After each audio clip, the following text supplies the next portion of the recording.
try to do her proud with today's event, which celebrates individuals shaped by resilience, strength, and authenticity. This honors those who embody both gentleness and power.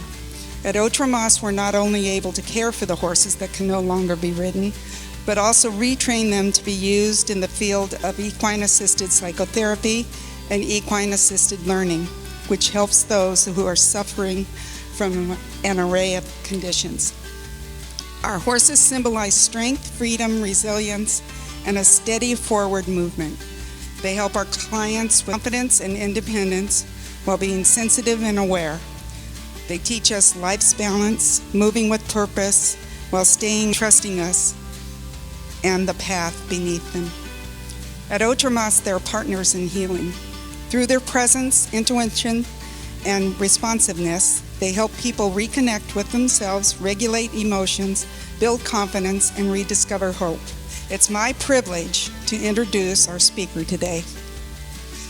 I first met her and her family years ago at Ortega Equestrian Center, where I had the opportunity to introduce them to horsemanship and teach them to ride.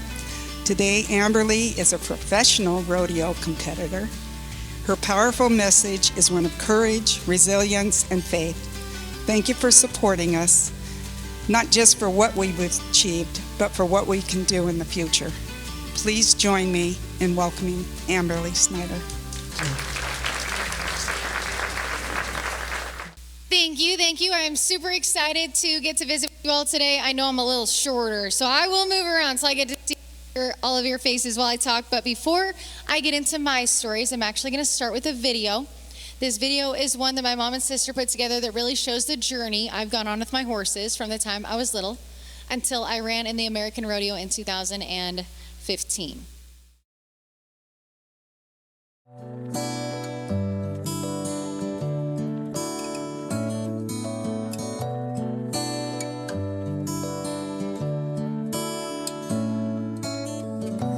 Everything comes down to love, then just what am I afraid of? When I call out your name, something inside awakes in my soul. How quickly I forget I'm yours. I'm not my own, I've been carried by you all my life. Everything rides on hope now. Everything rides on faith somehow. When the world has broken me down, your love sets me free. When my life is like a storm, rising waters, all I want is the shore. You say I'll be okay and make it through the rain. You are my shelter from the storm. Oh, and everything rides on hope now. Everything rides on faith somehow. And when the world has broken me down, your love sets me free.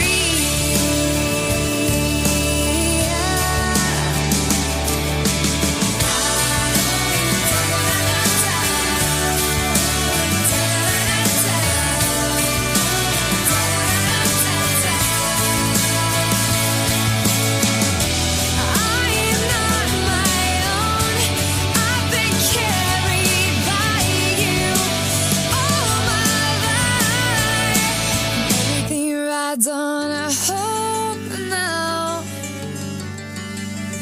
Everything rides on a faith somehow. So when the world has broken me down, your love sets me free. And everything rides on hope now. And everything rides on faith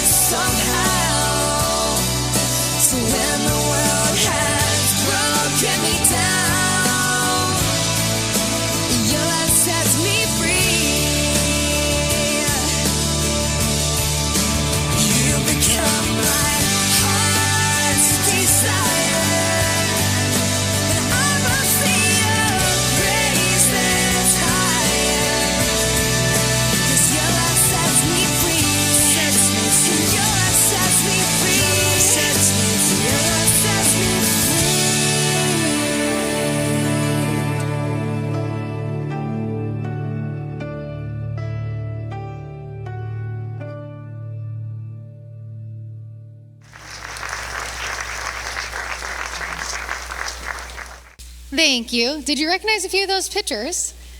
Gabby and Cha-Cha were actually the horses that I rode when I was at Ortega Equestrian Center when I was little. And so 2 of those pictures are the horses that I rode while I was there. So that's what makes me even more excited to get to come and visit, because it feels very full circle for me.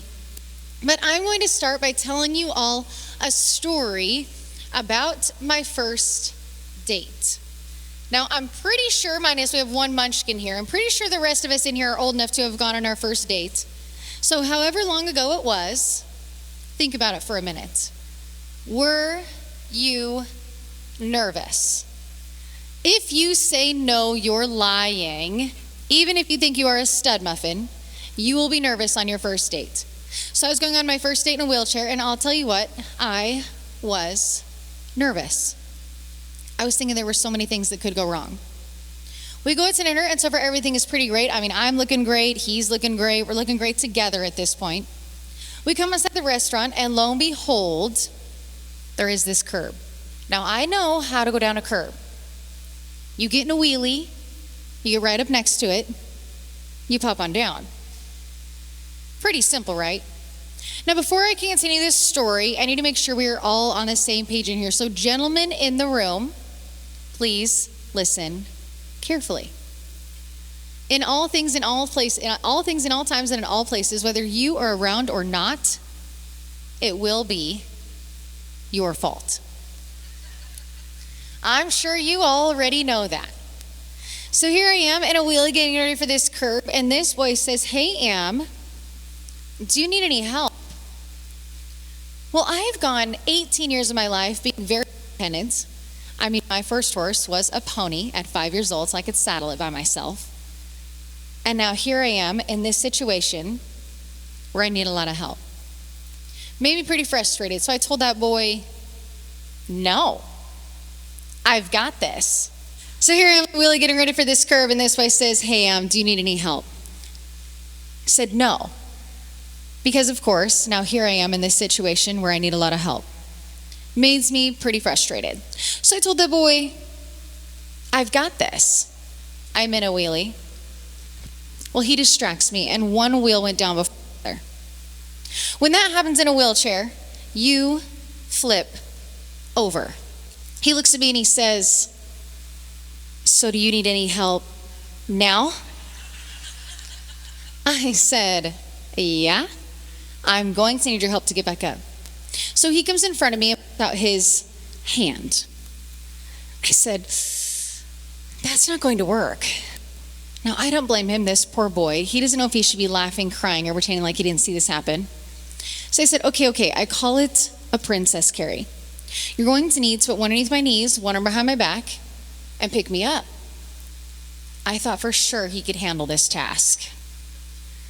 Well, he comes over, he puts one underneath my knees, one arm behind my back, and he does in fact pick me up. But then we both look back down in my wheelchair. Still flipped over.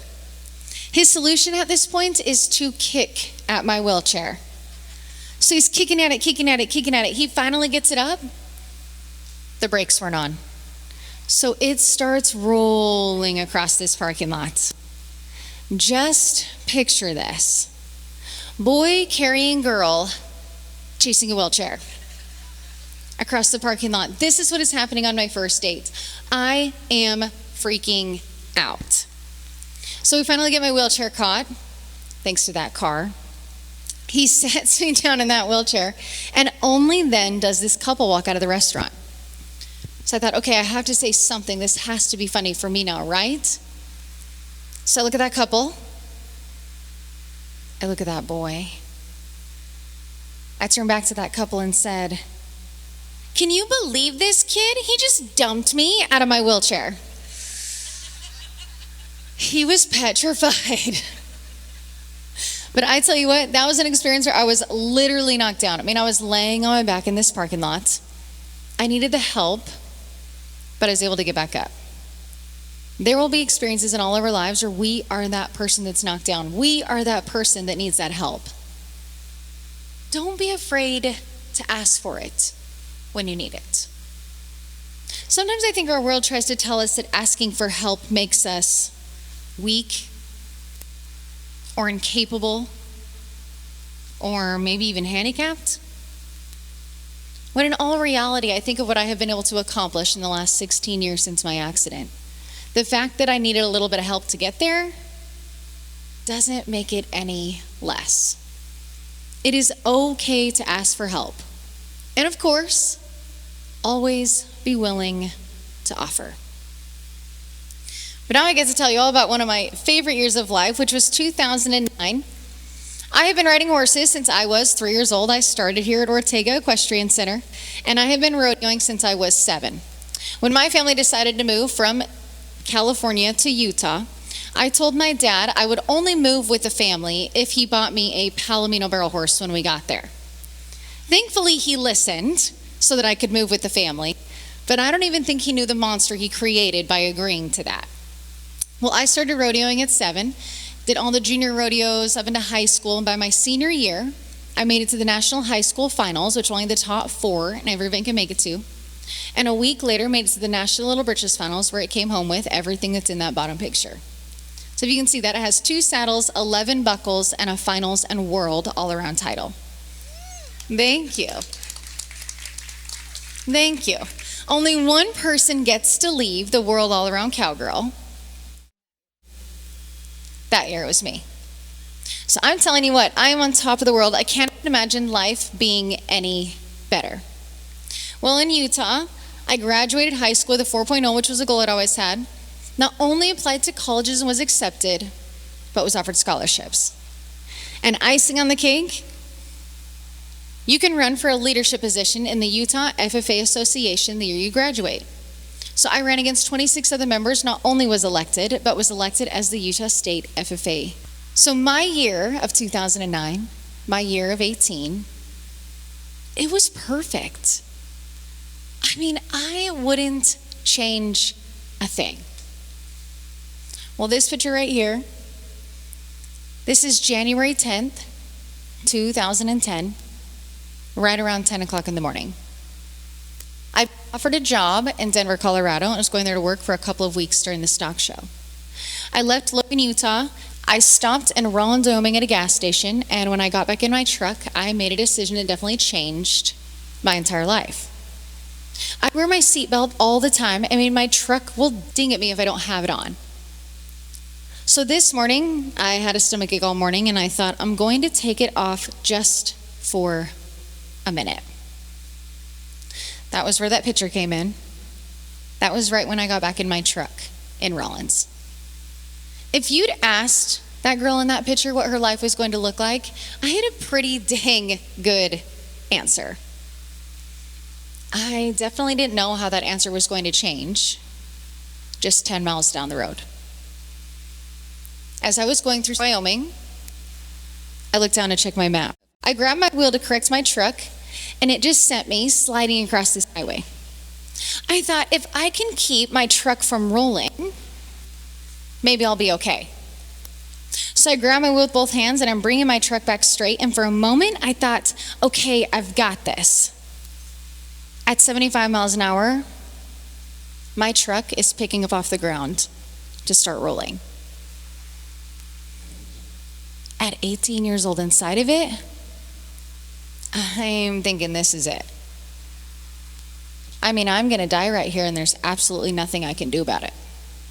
I closed my eyes, and I could hear the banging, crashing going on around my head. I felt myself pick up and leave through my window. At 70 miles an hour, this is what I hit on the side of the highway. I hit it across my stomach, folded around it, broke it off, and carried it another 20 feet with that fence. When I opened up my eyes, I saw my truck. Well, I didn't get knocked out during this entire thing, so as I'm sitting on the side of this highway, I thought I'd better do a self-evaluation, right? I landed in this snowbank with my feet out in front of me. I felt my head first. I was thinking, okay, I remembered everything. I thought I must be all right there. I looked at my hands next, moved my fingers. They were okay. Lastly, I looked at my feet, tried to move my toes.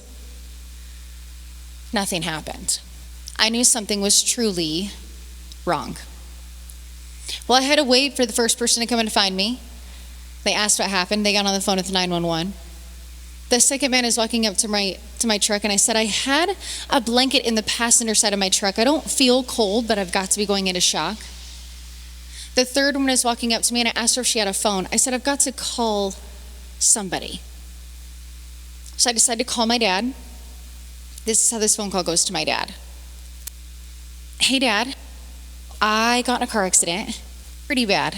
I rolled my truck. He said, are you okay?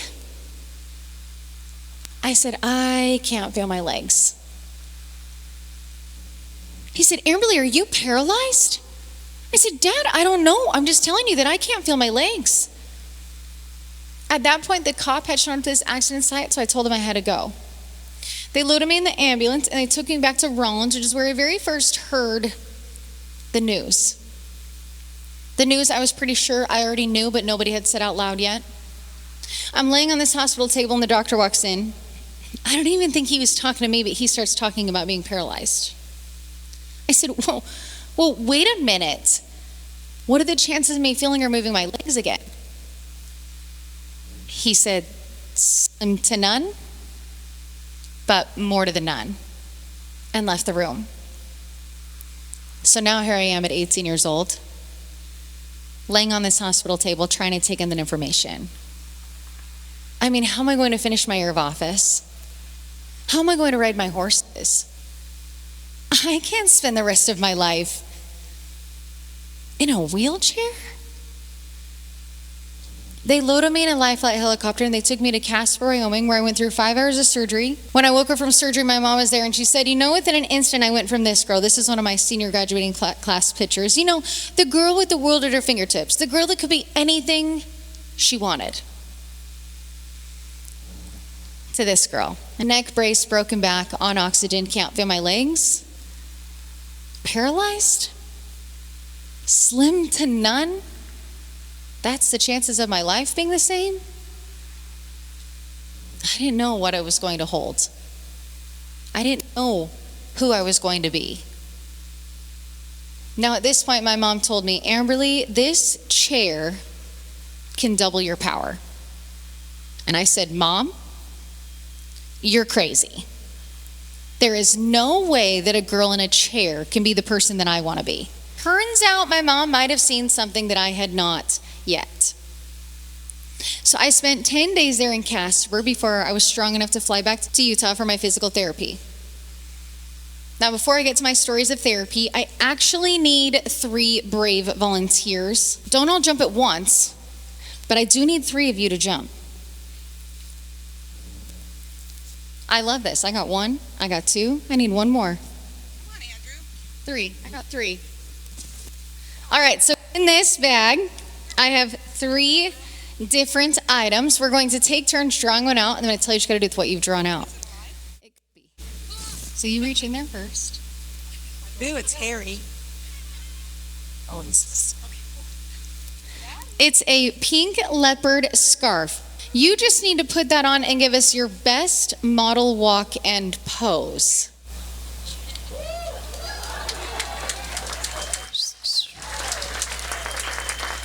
Excellent, excellent. I can take that back to you. Give my model another big round of applause.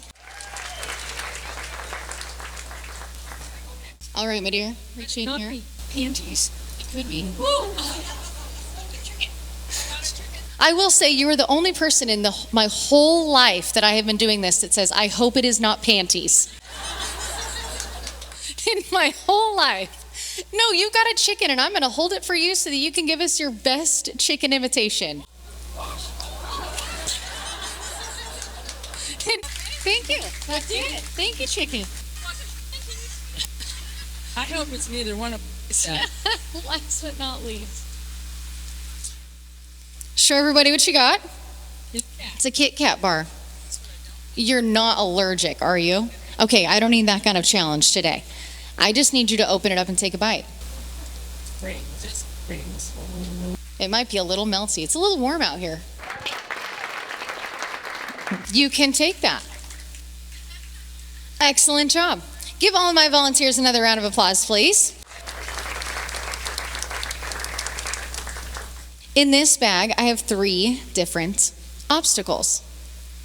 This bag is a little bit like life. We all have to continue to get out of this bag of life for our next obstacle. It might be something great. It could be something hard. It might even be something embarrassing. Now, we do not get to choose what we draw out of this bag of life, but we always get to choose how we're going to handle it. I will tell you what, at 18 years old, I'm pretty sure I've drawn out the biggest obstacle of my life, and I now have to decide how I'm going to handle it. The very first day of therapy, my nurse walks in my room. She says, "Amberley, we need to set some goals." I told her easy. Walk, ride, rodeo. She looked at me like, "Girl, this is going to be a little harder than you're thinking." Now, she was right. I had to set smaller goals, like moving myself from a chair to a bed, learning how to wheelie, getting dressed in the morning, or even brushing my hair. Everything was hard. But I set those smaller goals so I could get to my bigger ones. Now, walking was the first one. I didn't leave that hospital walking like I planned on, but I did get leg braces. I have a standing frame, I have a track chair, and I have these robot legs now that I'm learning how to walk in. They're called rewalk legs. It's not perfect, but it's okay for now. But along this journey, I have learned that on our way to our big goals, we need to set smaller ones. We need to set goals that we can accomplish every single day. Now, some of those goals, they require us to look back. This picture right here, this is in December of 2009. My dad was playing baseball in Hawaii, and he asked me to come out for a little bit before he came home for the holidays. And every morning while we were there, we would walk along the beach. One of those mornings, I was fascinated with my footprint in the sand, so I took a picture. Pretty insignificant, I know. Depending on where you have lived, you might have seen your footprint in snow or mud or dirt or crap. I mean, you could have seen your footprint anywhere. But for me, only a couple weeks later, this footprint took on a very different meaning. I have learned that our lives are full of little moments, experiences, encounters. Please don't ever take yours for granted. You never know when those little moments are going to become some of the biggest and possibly most favorite parts of your story. So now I needed to set goals of what I could do now, things that I could accomplish now. Was it going to be the same as what I did? No. But were my goals important? Absolutely. Don't compare your goals to someone else's. Don't compare what someone else is accomplishing to what you're accomplishing. We are all on our own journey. We are all working on ourselves. We are all growing as we go. So I started recording these videos that I called Wheelchair Wednesdays, where I would post how I learned or relearned how to live life in a chair. And we're talking small things like opening and closing doors, going up and down ramps, and then things with my horses.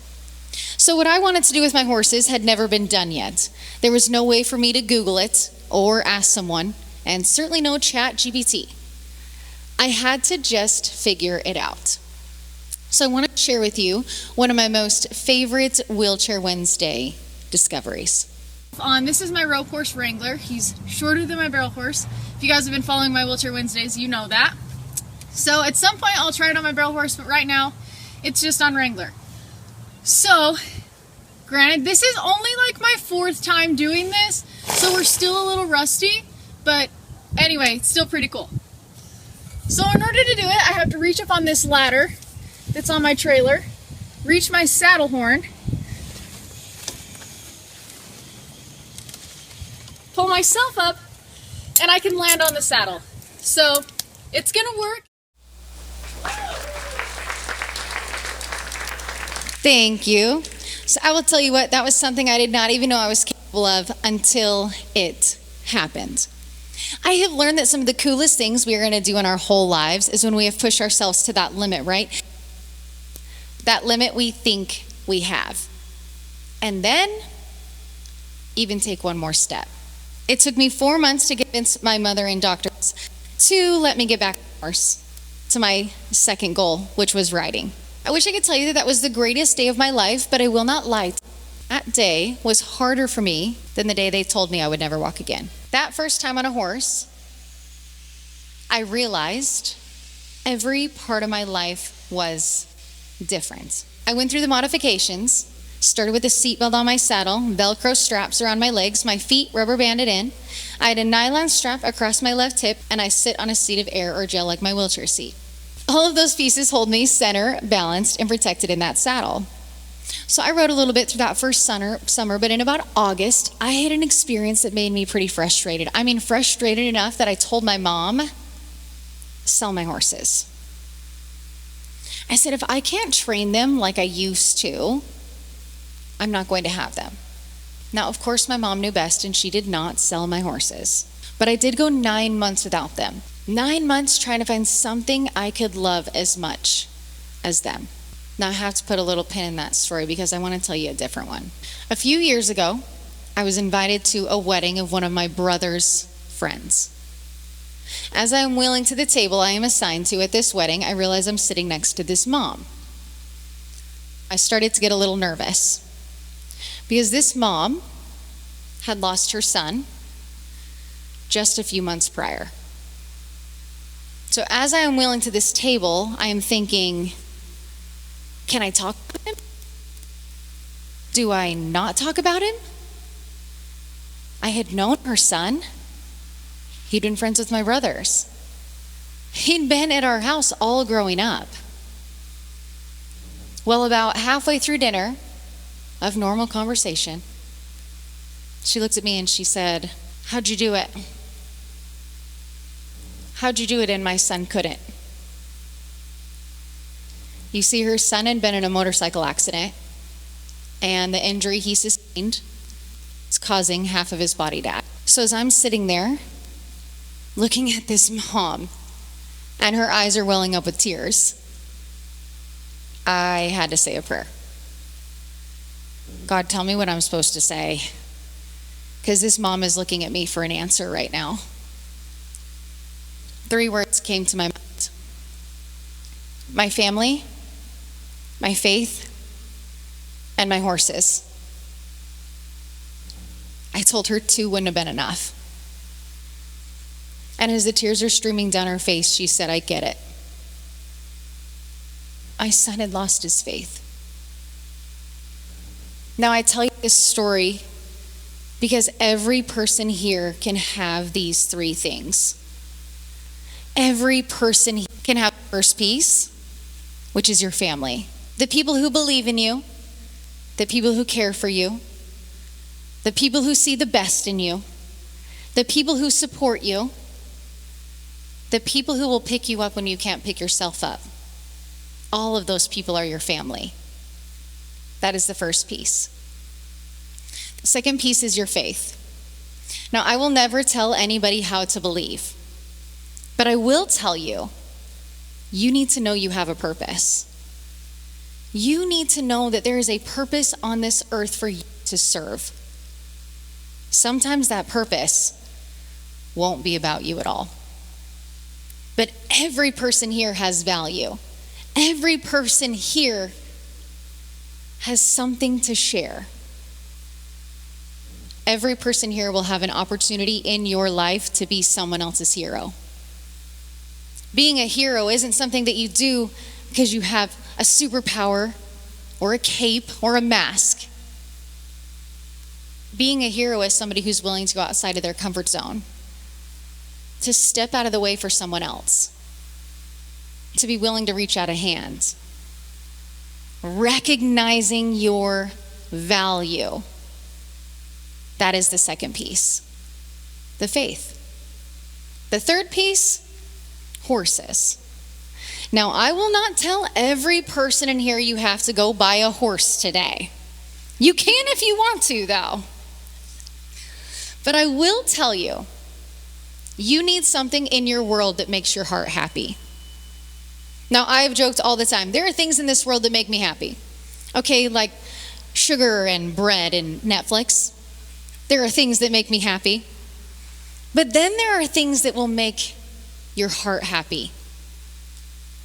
There's a difference. I hope that each one of you, before you lay your head on your pillow tonight, you recognize those three things for you. You recognize who is in your corner. The people that believe in you and the people that love you no matter what. I hope you recognize how valuable you are. That there is a light within you that needs to be shared. That there is value in what you do. And then I hope you find what makes your heart happy. Think through the things in your world and what speaks to your heart. What lightens you? What fills your cup? I tell people, you can't continue to fill other people's cups if yours is not full. So you have to find those three things for you. And if you do, it doesn't matter what is thrown your way, you will be able to overcome it. I have this quote for you that says, you never realized how close you were to success when you gave up. Because this road is not easy. It is not light. It is not just one day it turns around and there's not another challenge. Turns out every mountain you climb, there's another one. But if you stop climbing, you'll never get where you want to be.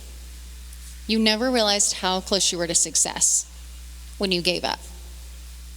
So I told you I went 9 months, right? 9 months without my horses. 9 months trying to find something I could love as much as them. It didn't work. Turns out they are what makes my heart happy. And I'm really thankful that I was able to get back on and get to my last goal. So I want to introduce you to a few of the horses who have helped me get me to where I am. The horse on the left, his name is Legacy, aka Legs. He is the first horse I trained after my accident, so I bet a few of you can guess why his name is Legs. But he is the horse that I compete on the most now. He is the horse that we have been a team now for 12 years. He is the horse that has set arena records, won rodeos, won barrel races. He is the horse that I've made 2 professional wilderness circuit finals on. I am the only paralyzed professional barrel racer in the entire United States. So they do not give me my own category. Though if I am being honest with you all, sometimes I wish they did, because I could win a lot. I could win a lot more often if I was one of one. But that horse truly has been a game changer for me, a horse that has changed my life. Now the horse on the right, he is the newest one of my herd. His name is Tink Tink. And why Tink Tink is so special is in the first year that I have been running him, we have outrun ourselves from when my legs worked and set our own personal arena record. But these horses have reminded me that it doesn't matter that I'm strapped to my saddle, or that I can't kick them, or that I sit in this chair the majority of the time. We get to decide what we are capable of. So I want to share with you a run that me and Legacy made at our hometown pro rodeo in Tremont, where we were able to place with some of the best of the best. Because Amberley Snyder is from Tremont, Utah. Her other ride is a wheelchair, and she does not let that stop her from competing in pro rodeo. Come on, Tremont, your girl.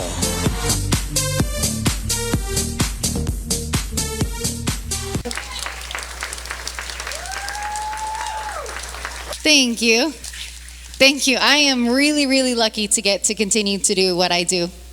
Now, the last horse I have to introduce you to, he is the most famous one of them all. His name is Power. Power is the only horse I have that knows me before and after my accident. Power is the horse that really did give me my freedom back in that arena.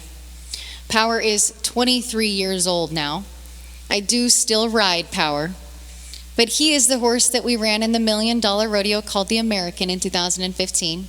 He is the horse that has his own Briar model made up after him now. He is the horse that we played ourselves in the show Yellowstone, if you have seen that. He is the horse that I would say made us famous enough that Netflix came out with a movie called Walk, Ride, Rodeo based on our story.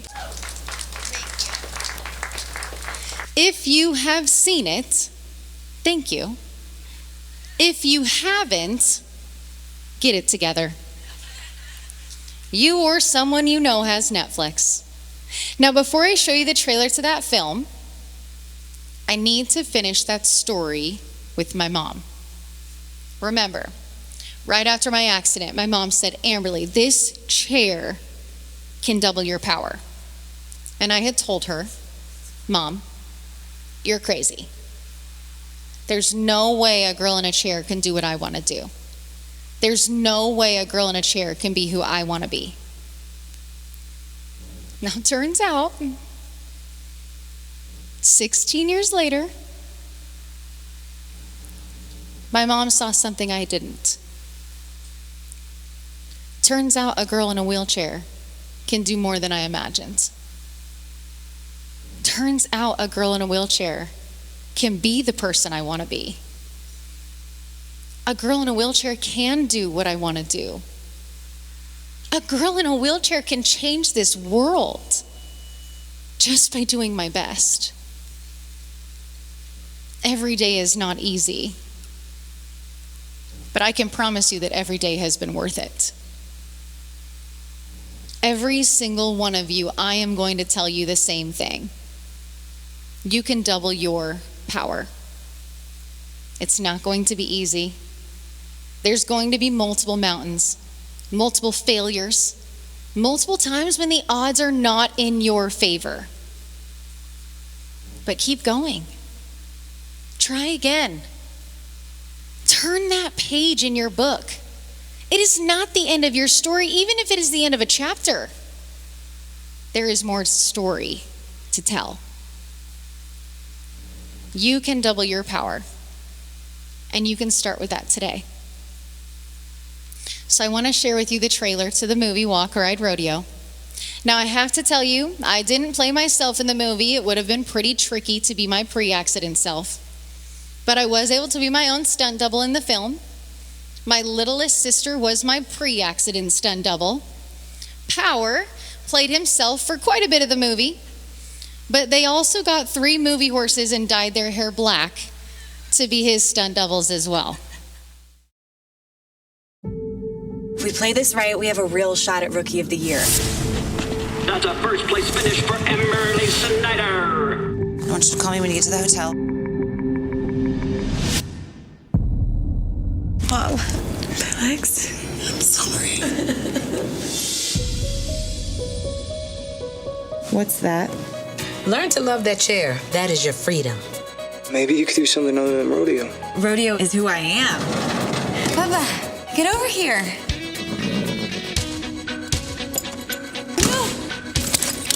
Mom? Will you promise me that I'll ride again if I have to strap you in that saddle myself? This is our Hail Mary. I've still got a lot of fight left in me. We don't always get to choose what happens to us, but we do get to choose what we do next.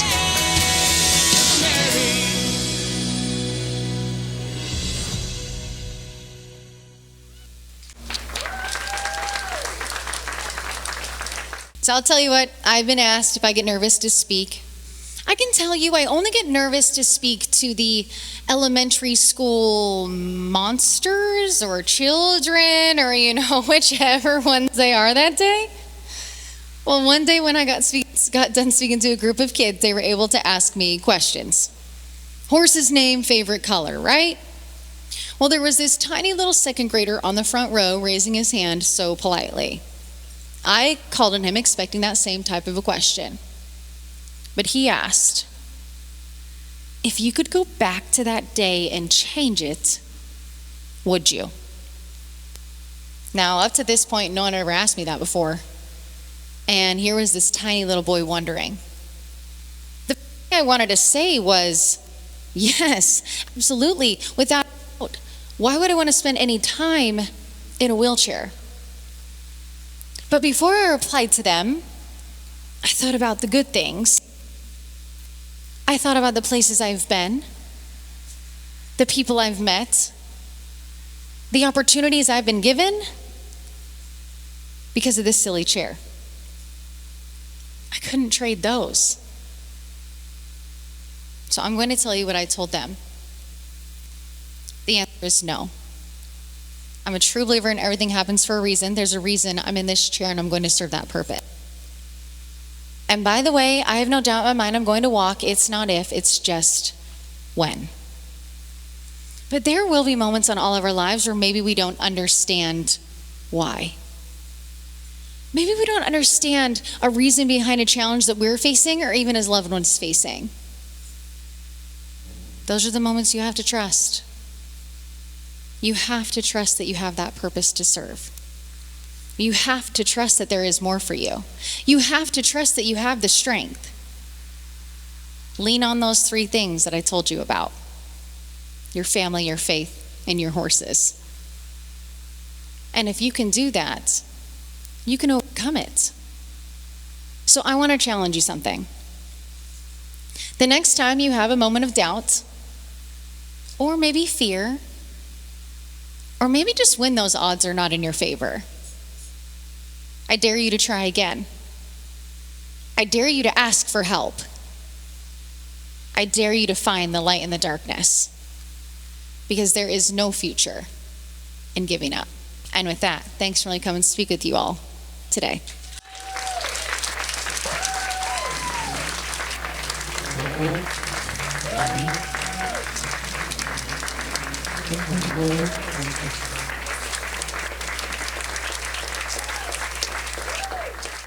Thank you so much. All right, I just got permission that we get to do questions for a minute. So I do love questions. So I would love if you would ask me what questions that you have. My 7-year-old is actually really who got me to be a big fan of you. This is Kalina, and she's in the Equine and absolutely loves it, therapy and such. So thank you for what you do. So we've watched the movie like 22 times or so, something like that. And how are your parents and your siblings? If there was one thing I could change in the movie, it is I wish they focused more on my family. So my family is the reason that I am who I am and sit where I sit, because of everything that they have done. And in the movie, it seems like I only have 2 or 3 siblings when I really have 5. So I have an older sister than me, then 2 little brothers and 2 little sisters. And each one of them are truly the reason that I can be who I am. They truly are the reason that I've been able to continue through this, no matter what it is. And for that, I'm very, very lucky. I can tell you true and foremost that my siblings are my best friends. And I'm lucky enough to get to do that. My brother just asked me, and his fiance, last weekend to marry them. So, and I already did my one brother's wedding with his wife. So then now I will get to marry my other brother. And when I texted him and told him that I was super honored I got to do that, and he's like, well, you don't just get to marry the one brother. You get to do both. So my wedding diet just started today. So I'm really prepared for that next month. I needed this last meal to finish it out, and then I'm really going to get down on it. But I really am lucky with the siblings that I have. And then I tell people I have the perfect combination of parents. So my dad was a Major League Baseball player for 8.5 years. He played for the Dodgers, the Indians, the White Sox, the Blue Jays, and the Giants. He played in the '84 Olympics. So he's pretty cool at one point in his life, right? And he's pretty cool. So I only know him as the guy that would ground me when I was late for curfew. But at one point, he was cool. But my dad, he knew what it took to be the best, right? He knew what it took to be that, and he expected none less of his children. And for that expectation that he put on us, it's what we expect of ourselves. And I'm forever grateful for him for that. But my mom would teach us that even if we didn't win, we were still valuable. And I tell you that that's a perfect combination, because we know how to work hard, but we know that all of our worth doesn't come from what we do in our sport. And I do say that is a perfect combination. So I'm very lucky with the family that I have. So thank you for that question. Thank you so much for everything today. And the previous person said she almost started to cry. Well, I did start to cry. Could you just repeat that quote that says, I think it starts, "You can't choose what happens to you." It's a two-liner. It's in the movie. Yes. And so that I can memorize it first and also maybe comment on it. Thank you. Yes, so in the movie, I mean, I might not quote the movie exactly right, but I do say you don't get to choose what happens to you, but you always get to choose what you're going to do next. Thank you for that question. Any other? Yeah, right here. How long did you have to train to be able to lift yourself up on the horse and the ladder? How long did I train to be able to lift myself up on my horse? So that video is actually, let's see, that would have been in college. So that would have been in probably 2015 that I actually made that video. And you know what was so crazy is that I usually get lifted on. So I usually have somebody lift me on. Bless my littlest sister. She's 10 years younger than me. And so, geez, at 14 years old, she was having to lift her sister on a horse.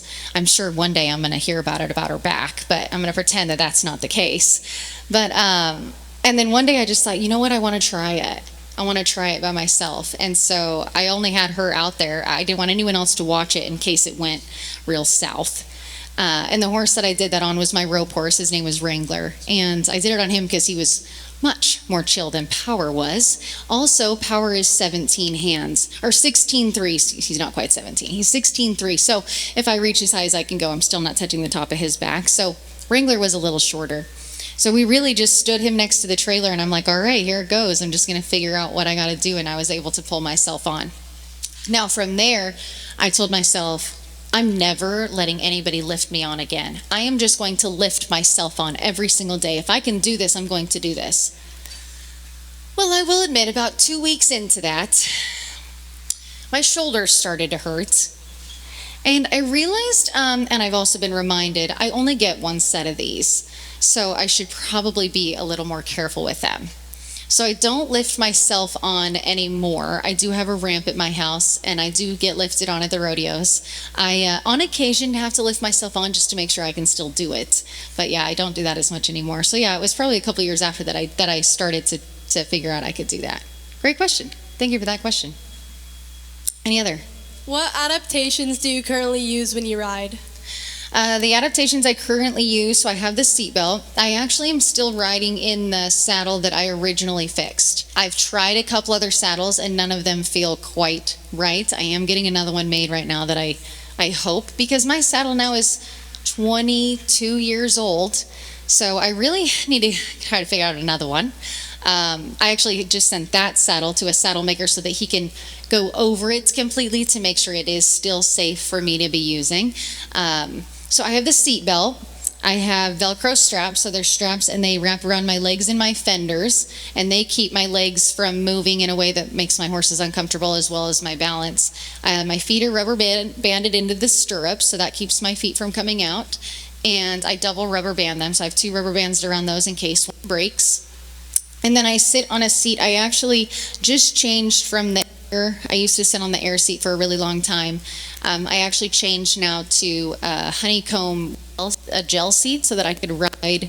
I wanted to be able to ride a little more efficiently, and the air was kind of like being on a trampoline when I was riding. And so it worked. I did it for 10 years, but I wanted to improve, and so that's what I've been doing now. And then I have one last piece that comes across my left side, and that holds me in. So the reason I have that is the buckle sits on my right hip, and the left side being just the strap caused there to be just a little bit of movement, and so I could slide just a tiny bit. So I put that last piece on, and we've tried a few other designs that people have wanted to graciously let me try, and nothing just feels quite as right as the OG. So that is what I have stayed with. Great question. Thank you for that question. So what happened to the boy from the first date? Thank you for that question. So I'll answer both of those. So that boy from the first date, I did date him for 2.5 years after that. He is now married to not me, and that is okay because I did find an upgrade. Very happy with that change. And is he the boy in the movie? The answer is no. So what they did when Netflix bought the story, they wanted a beeline, right? They wanted a love story involved. The movie is over about 6 years from when it starts to when it finishes. It doesn't feel like that, right? But it is. It's about a 6-year period through what I had gone through to get from the beginning to the end of that film. Well, in that 6 years, I dated 3 or 4 boys. But if I had dated 3 or 4 boys in an hour-and-a-half film, mothers would not have let their children watch the film. So what we did is we took pieces from those boys, stories from those boys, and then combined them all together to create Tate. So that is where the boy in the movie came from. I have devastated little girls across the entire world that Tate does not exist. The boy that I am married to is even better than Tate is, so I'm pretty lucky on that. Thank you for that question. Yeah. So how do you have to train your horses differently to accommodate your posture?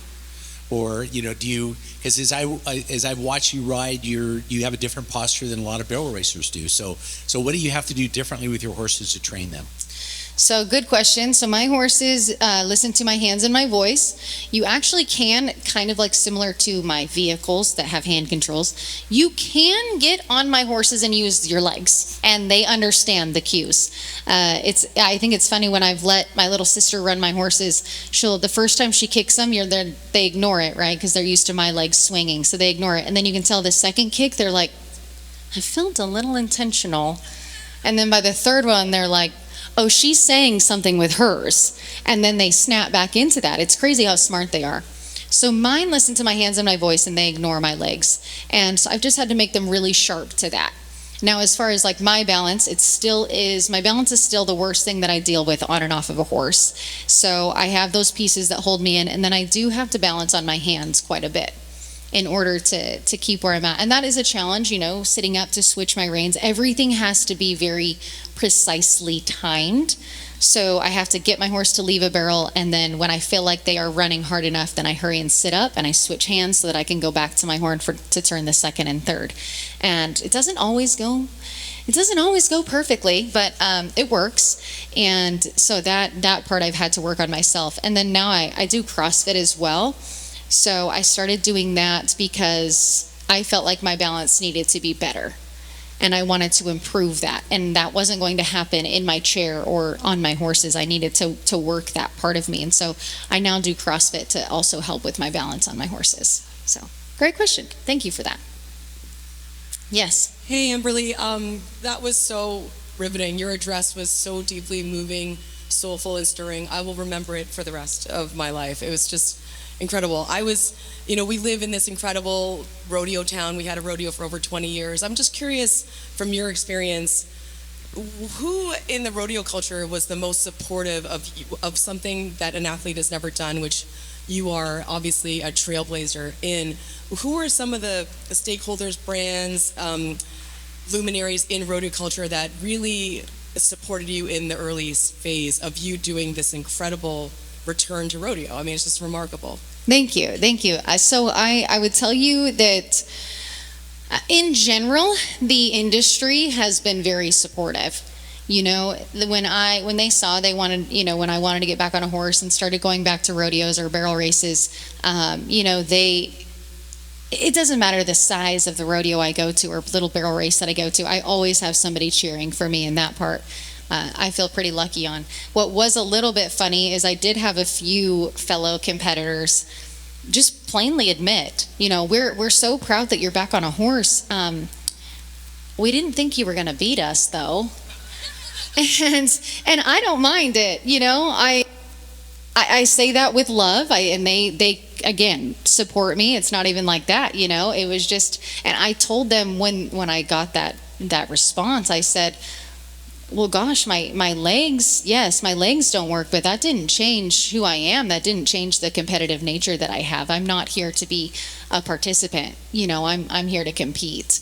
And that part I've been lucky with. And then as time has gone on, So that's the competitor side, the people I compete against. And then I have sponsors that have stepped up that have wanted to make it possible for me to do bigger things and help financially support so that I can do things. Or that's these people, actually.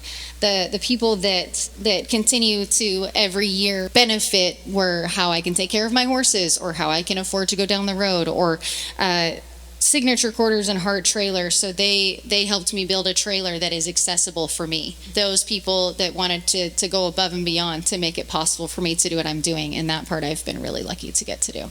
Great question. Amberley, we were talking about your schedule with speaking and how busy you are with just doing that, and yet you're talking about doing rodeo as well. So how do you navigate that? Because when I said, do you have an agent? And you said, I'm the agent. So HR, if there's too much going on, it's all about what I'm choosing. Yeah, I told you I've been wanting to complain to HR about my schedule, and then I realized I am HR. So it's my fault.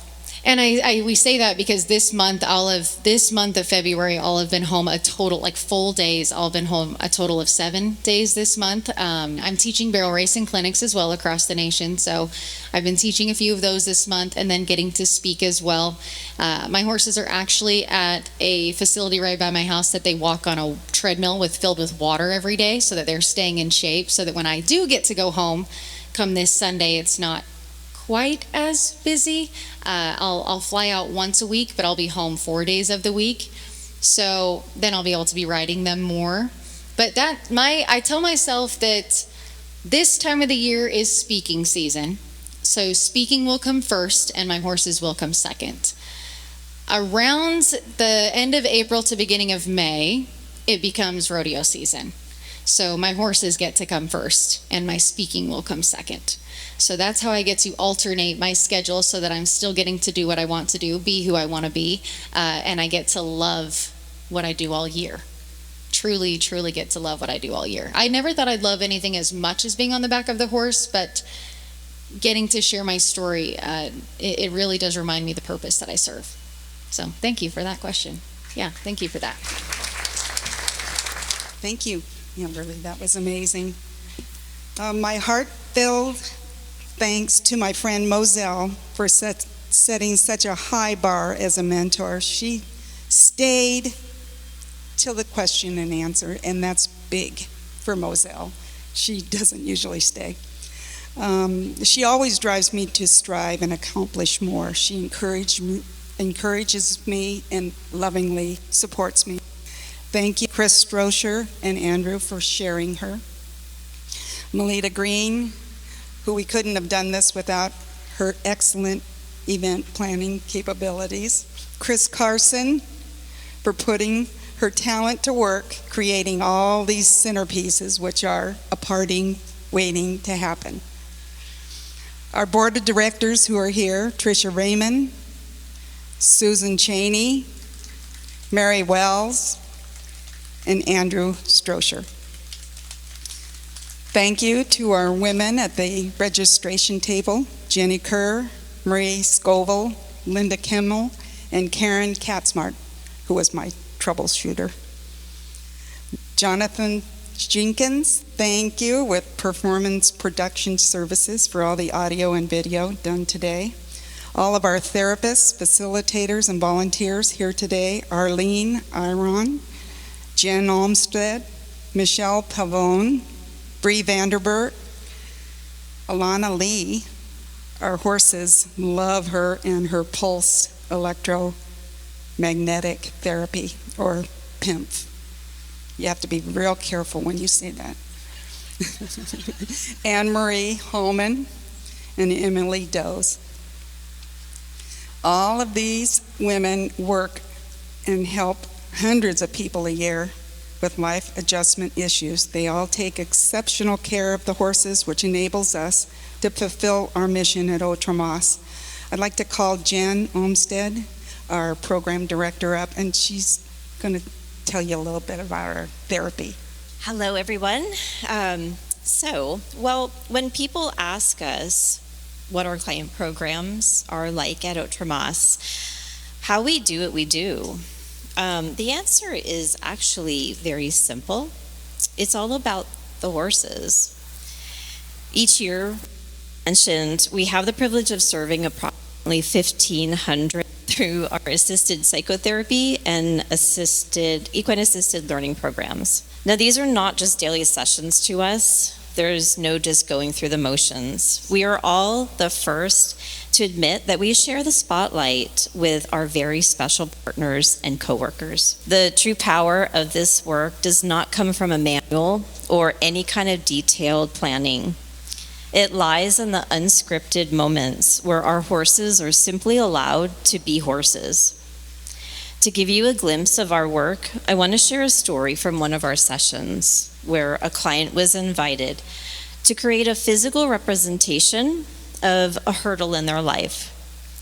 They went about setting up a single pole balanced on top of 2 risers. And they weren't given any instructions. They weren't told to make the horse do anything. Just go see what the horse has to say about that. The client and the horse stopped in front of the pole.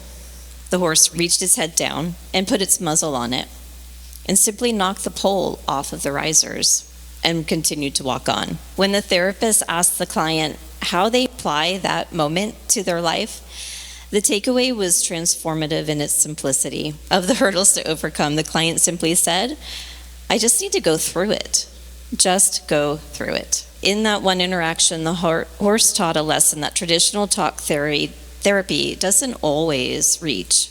It illustrated that we often spend so much energy staring at our barriers that we forget that we have the power to move through them. And with a horse as a partner, the best way to handle an obstacle isn't to overthink it, but just go through it. Alongside the Otra Mas horses, our clients are finding the healing, the growth, and the resilience they need to knock down their own poles and keep moving forward. It's all about the horse. And on behalf of all of the staff, both human and horse, we thank you all for being here today, your support, and helping us to move forward in our mission. Thank you, Jen. We want to make a special thanks to all the staff here at San Juan Hills Golf Course. You did a wonderful job. Thank you so much, you guys. They were so excited Amberley was here. They all know who she is. Thank you, Amberley. And thank you, everyone, from the bottom of my heart.